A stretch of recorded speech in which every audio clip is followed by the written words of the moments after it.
always from promote from within when it's when it proves appropriate, because not only do people want to move and grow and that sort of stuff, but how better who better to get to promote the peer people that already know your culture. With that being said, it's important to note the HVA, the healthcare virtual assistants, are a different breed than what's used to, right? When you're part of a customer service campaign and you're part of a lead generation campaign or even development, you can move, right? Like you can move from one thing to another thing and become a manager. And that when you're an HVA, right, a healthcare virtual assistant, we call HVA. If you're, it couldn't be you can be with that doctor's office, and it can be forever. And that's the change in mentality that we constantly work with, is to realize that it's okay to be within that organization, right? It's not a bad thing to not have a level up, a traditional level up, right? They're going to get paid, more than anybody else. Like, because again, we don't see like that because you're doing the same thing as necessarily a bad thing, right? Especially in this case, because it means that you're doing the right thing. Now, a lot of times within the doctors' organizations, they find different things for the VA to do, right? So it kind of works itself out like that as they're working in the clinic office, like they're doing different things.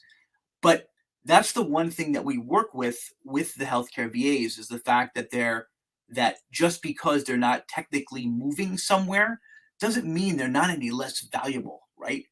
And that's something that's big. Cool thing though is that if a clinician office adds more people, we always have that person that's been there, that knows the culture, be involved in the hiring process. So, and then a lot of times, as much as they could be doing the same work, they have a team of people underneath them. So from a perception standpoint, they're getting a leg up. But in reality, for anybody that knows what we're doing, they're the lifeblood of that organization, of that clinician's office. So it's a different, with the healthcare VAs, it could be a different breed of growth, so to speak. Yeah, I So mean, we do really more, yeah, what you're talking about is the well-being of the clinic that they work right. for as an HVA.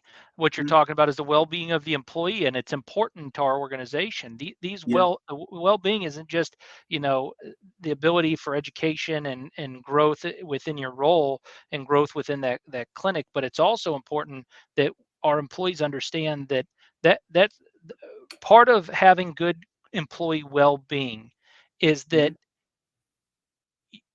you do your job, you do it well, and you do it exceptionally well. And if you're in part of a campaign where you're, crushing it, our organization, we reward and take care of those people who go above and beyond. And so we're going to talk about that in building team culture in just a minute. But I really want to dive into this conversation about well-being and the well-being of each employee. And really, Mike, one of the questions that came in was asked, how do we intend to prioritize the happiness and well-being of our employees? And so I'll let you take that one directly. I can answer that politically, but it's not going to help anybody. Um, Employees going to be happy in their job with us is when their client is happy. We're all in That's client pretty service. pretty We're on plain and client service. simple. No, no, and I'm going to be, and we're all in client service. I said the same thing. We serve the client, so they'll be happy if they make their client happy.